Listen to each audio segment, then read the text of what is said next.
Yes, Kenya. Tamu sana, tamu sana, tamu sana, yes. Very interesting events occurred today in Kisumu. Kisumu residents very early in the morning took to the streets to demonstrate against William Ruto's government. After presenting their petition to Kisumu County Commissioner, they got wind that ICTCS Eliud Owallo was holding some meetings in town. So as they were protesting, demonstrating, Owallo and his team were at a corner enjoying themselves as they celebrated. The demonstrators stormed the event. Upon storming the event, it was helter-skelter. Everyone for himself, God for us all. Mguu niponye. Let's have a look at the story as captured by the Star. As the new protesters in Kisumu storm CAK event, eat food, break plates.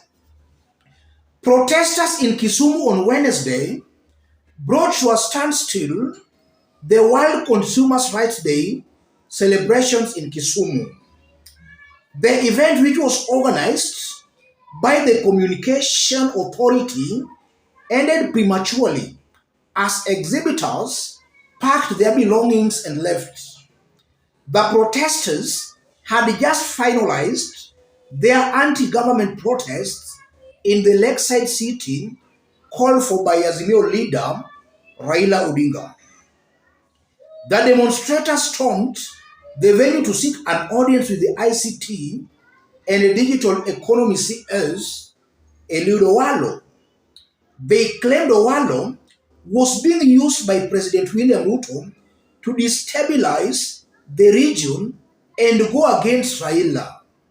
However, Owallo was not present at the function which was officially opened by CAK boss Ezra Chiloba. Chiloba and a host of other leaders at the function were forced to leave in a huff after it became apparent that things were getting out of hand. The residents, after realizing Owallo was not present, went straight to the catering tent where they took the food, chased away the participants, ate everything, and broke plates and cups in the tent. One of the protesters asked, "But where do these people get this sweet and nice food with these hard economic times?" Another asked those in the function why they were not participating in the demos. You can't come to Kisumu to celebrate while we are mourning, meaning you people are happy. This event will not go on, he shouted. At the main events podium, they stormed in and sat on the panelist chairs as others carried away seats, cameras, and even glass stools that were in the VIP section. That's how things were when they stormed the event.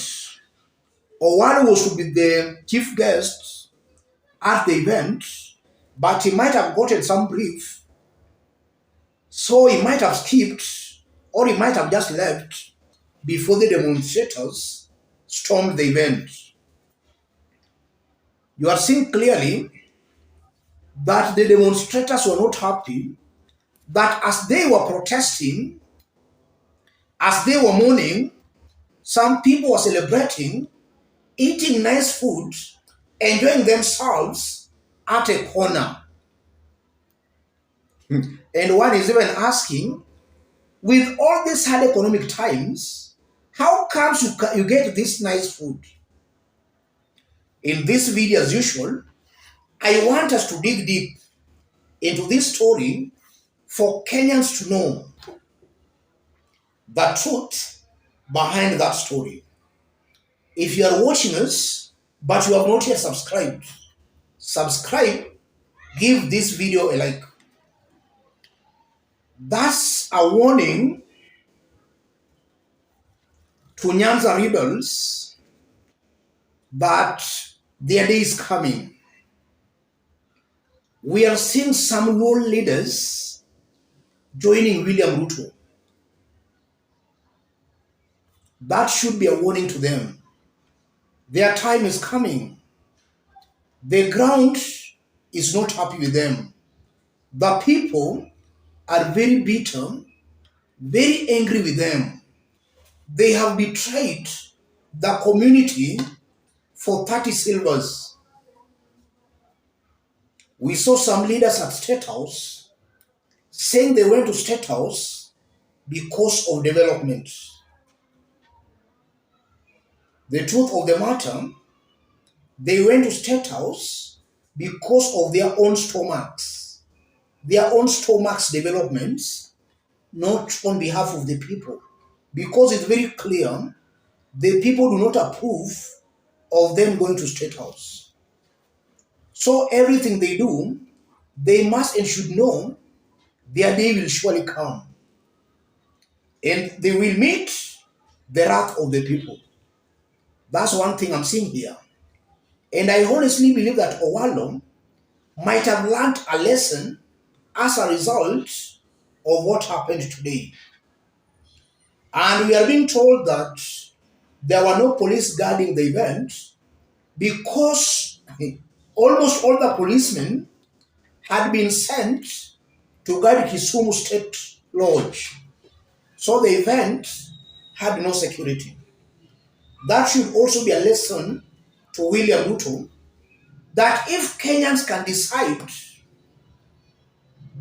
in unison, then not even the police or even the army will stop Kenyans from sending William Ruto home.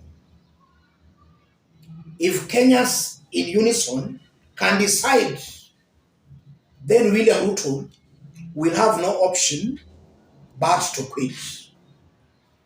Secondly, that event confirms that Raila Odinga is still the man to beat.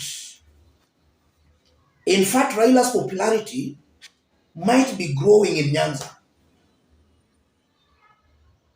His popularity might be growing in Nyanza. If you compare today's protest in Kisumu and the first protest that was done in Kisumu, today's protest was bigger. A confirmation that as 20th approaches, Kenyans are getting charged. And by 20th, William Ruto will be shocked to see a sea of humanity in Nairobi. Something that most definitely has never been seen in Kenya. And that also goes on to confirm that Kenyans are coming to this reality that Raila Odinga is not fighting for his own personal gain, but is fighting on behalf of Kenya. And Kenyans should take this wonderful opportunity. Raila is still there in making sure that the rule of law is upheld in Kenya. In the absence of Raila Odinga, I don't think there will be another stronger leader who will actually rally Kenyans against an oppressive regime the way Raila Odinga is doing. So Kenya should take advantage of Raila's presence in making sure the government is made to understand that Kenya is a country being governed by the rule of law. William Ruto and his team should be civil on how they play their politics. Why must somebody calling himself the president buy opposition members of parliament? Who does he want to oversight him? If you buy all the opposition MPs, who will do the oversight? William Ruto and his team should actually do. Let Ruto and his team do their job. Let opposition do its job. It's very stupid of Ruto to buy opposition members of parliament. Ruto is trying to create, or rather to build himself as a possible dictator. Something Kenyans should resist. Kenyans should resist that. And that also confirms it to me that William Ruto is going to find it hard in the coming days. In our next video, maybe after this one, we are going to bring to your attention a very interesting story. William Ruto is seeking help from Tanzania. The government on Tuesday, March 14, revealed that it was seeking help from Tanzania to curb the high cost of living.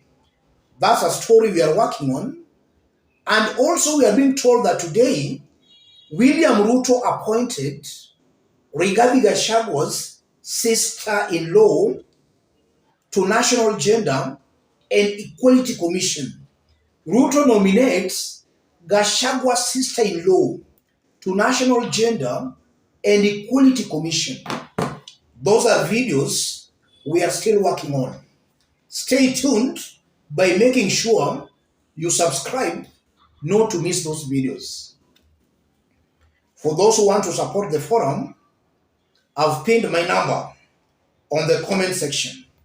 Contact me through the number or feel free to channel your support to the number. Let's meet in our next analysis.